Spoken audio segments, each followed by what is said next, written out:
נשמה שנתת בי, שנתת בי, אלוהי. נשמה שנתת בי, שנתת בי, טהורה היא, טהורה היא. You created me, you created me, you shaped me, you shaped me, you breathed me into life. You created me, you created me, you shaped me, you shaped me, you breathed me into life. Elohai, Neshama, Shenatata bi, Shenatata bi, Elohai. Neshama, Shenatata bi, Shenatata bi, Tehora hi, Tehora hi.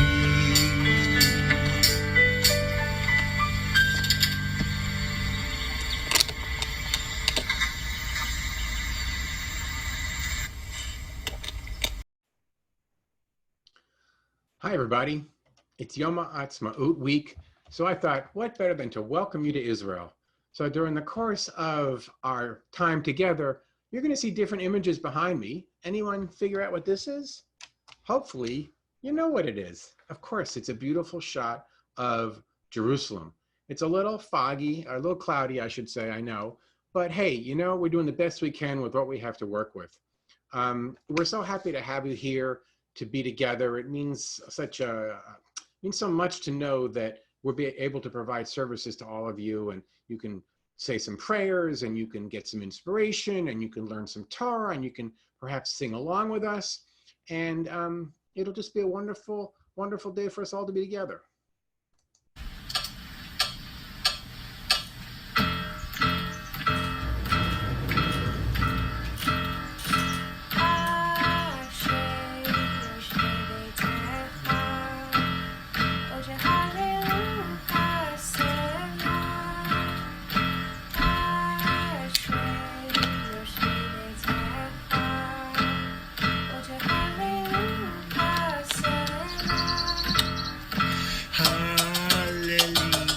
נפשי את אדוני, הללי, נפשי את אדוני, הללי, נפשי את אדוני, הללי, נפשי את אדוני, הללויה, הללויה, הללויה, הללי, הללויה, הללויה, הללויה, הללי.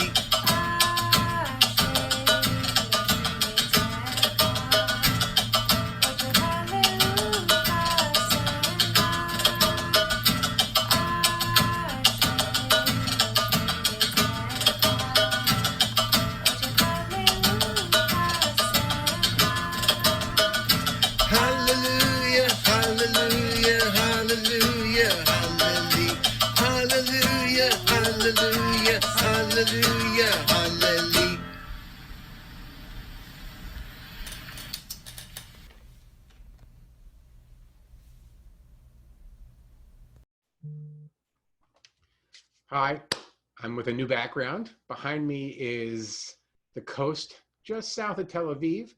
It's Jaffa. If you've been to Jaffa, you know how beautiful it is. And you know, Yom HaAtzmaut, no better time than to give thanks for us living in a time when we Jews have our own nation, our own state, the land of Israel. And you know that as soon as all of us are able to travel again, so many of us will be traveling to Israel to be able to spend time there and just enjoy what it is to have our own nation, our own land on the soil where the Jewish people were born. This part of our service is our time to do what are normally our morning blessings, the Nisim B'chol Yom, the blessings of every day. But here's what I want you to do. I want you to grab a piece of paper. And while Maestro Kates plays some beautiful music on his piano, as only he can do, I want you to write down the things that you're thankful for. What are you blessed with in your life?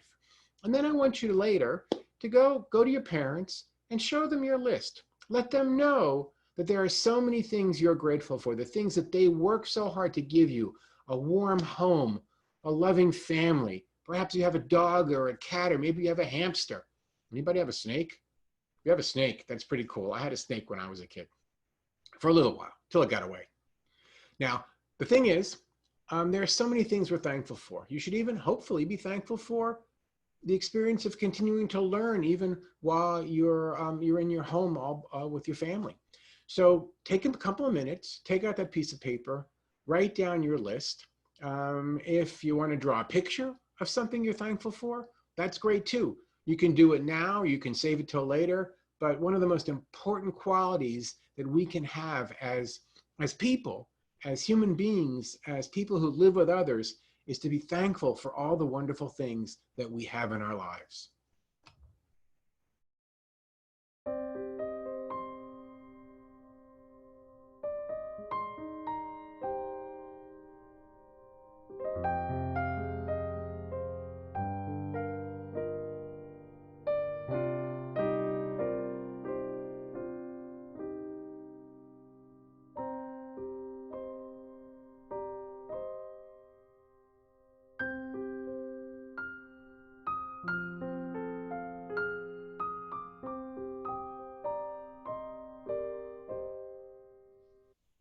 I'm here in front of the Wailing Wall, Hakotel Ma'ariv, the Western Wall. It's a place that Jews have gone for centuries, a special place where people believe they feel closer to God. And you know, some folks put notes in the wall, their wishes that they hope somehow will be answered because they're at this special spot. So one of the ways that we can experience the Shema is that through its special 6 words, we can actually feel God's closeness in our hearts. So as we sing together, see if you can imagine what it feels like to have God embrace you, to have God's presence with you. Think about the warmth and the love you feel when you're with your family, when you're with your grandparents, perhaps, when you're with your sister or brother or your dog, even cuddling with your dog, and just how warm and fulfilled you feel. And that feeling of love, perhaps, is what it might be like when we feel God in our hearts. So let the Shema, the prayer that our people have been reciting for thousands of years, help to bring you closer to God and help you feel God closer in your own heart. Shema Yisrael, Adonai Eloheinu, Adonai Echad, Baruch Shekevod, Shekevod Malchuto, Le'olam Va'ed. Ve'ahavta et Adonai Elecha בכל לבבך ובכל נפשך ובכל מאודיך. והיו הדברים האלה אשר אנוכי מצווך היום על לבבך, ושיננתם לבניך ודיברת בם בשבתך בביתך ובלכתך בדרך ובשוכבך ובקומך, ופשטם מאוד על ידיך, והיו תותפות בין עיניך, ופתתם על מזוזות ביתך ובשעריך, למען תזכרו ועשיתם את כל מצוותיי, והייתם קדושים לאלוהיכם. אני אדוני אלוהיכם, אשר הבאתיכם לארץ מצרים, להיות לכם אלוהים. אני אדוני אלוהיכם, אדוני אלוהיכם אמת. Wow, where am I now? I am in the Sinai desert. And according to our tradition, that's where our ancestors wandered when they fled Egypt. Could you imagine trying to live in the Sinai desert? There's nothing, there's no water, there are no plants, there's very little to eat, but that's the point of the story. What our ancestors were trying to tell us is that it was miraculous that they made the journey from slavery in Egypt to the promised land. They made it through a desert that was as dangerous and desolate, that means empty with no water or animals or anything, but they were so committed to making it to the land of Israel that even though it took them 40 years, they got their children, they got their families to the border of Israel. And so we sing the Michamocha, remembering that journey and celebrating the fact that we can now live in the land of Israel.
We've got a treat for you. Some of you might recognize what's behind me. Oops, you lost my hands. There they are. Some of you might recognize what's behind me. It's Godcast.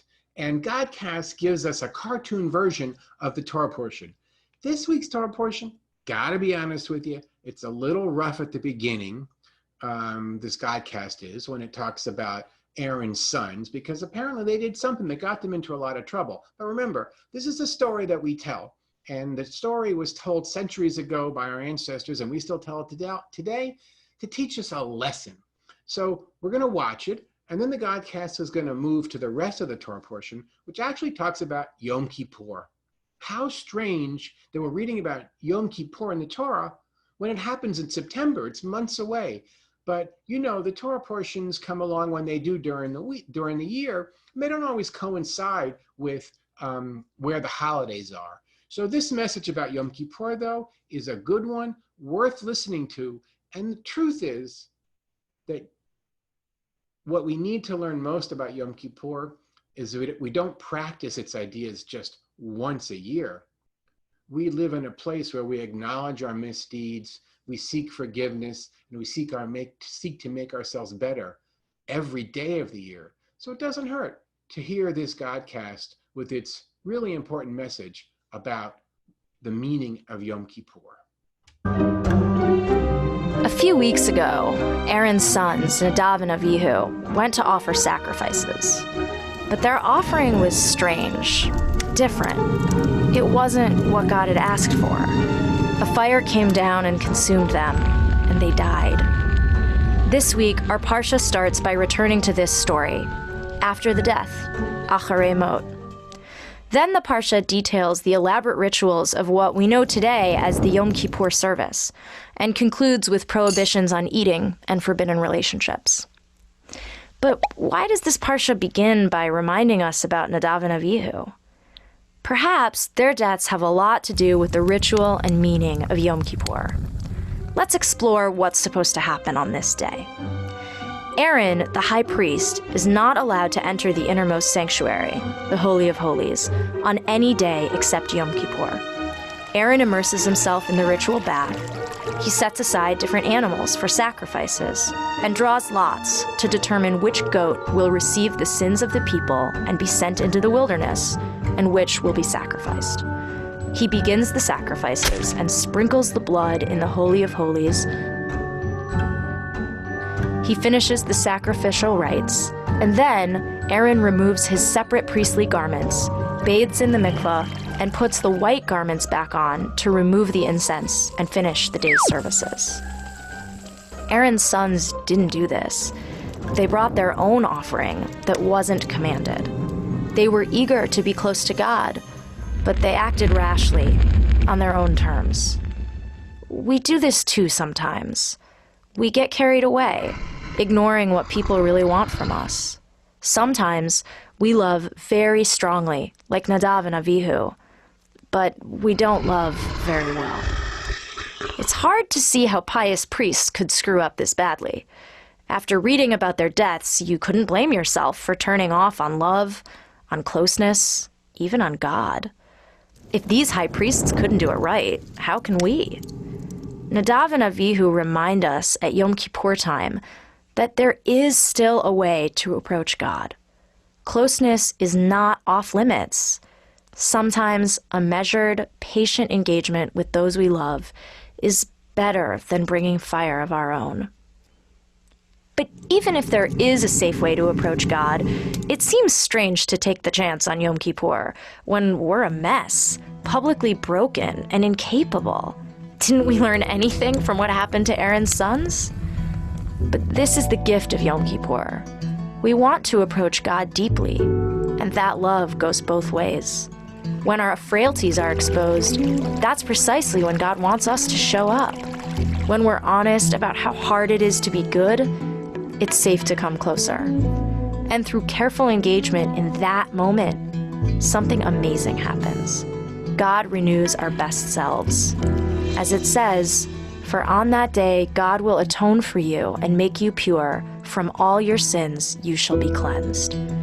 Yom Kippur and this Parsha encourage us not to give up on passionate engagement, even though we have to engage very carefully.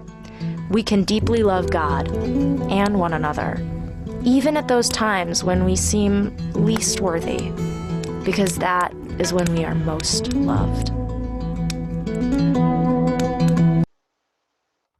Hi there. I'm over here on the side because I want to show you this one image from the Godcast video that you just watched. And what I love so much about this image is that it shows the clothing we put on for Yom Kippur in a gift box. And what it's saying to us is that we all have gifts that we can give to others. And Yom Kippur reminds us that we have the ability to become the persons that we can be. And that's the best gift that we can give to others. So here's what I want you to think about, boys and girls. Here's what I want you to think about, all you kindergartners through sixth graders who are watching this service and participating with us. What are my gifts? And how can I make sure that I'm always giving those gifts from my heart to others? It's hard. You saw that picture of that person angrily blowing their horn when they were caught in a traffic jam. It's easy to get impatient. It's easy to lose perspective and to treat others in ways that we know we shouldn't. But what this box and this reminder of the gifts we give lets us know is that we can work so hard to make ourselves become who we are yet to be and ensure that we give the true gifts of ourselves to each other. We're going to end with a song that you all know. I hope you sing with us from home. And I want you to look carefully at this version of the song and who is singing it. And you're going to see someone that you all know quite well. This was taken several years ago, so she looks a bit younger. But it was when that person was in school and preparing to be someone who would be working at Wise when she graduated.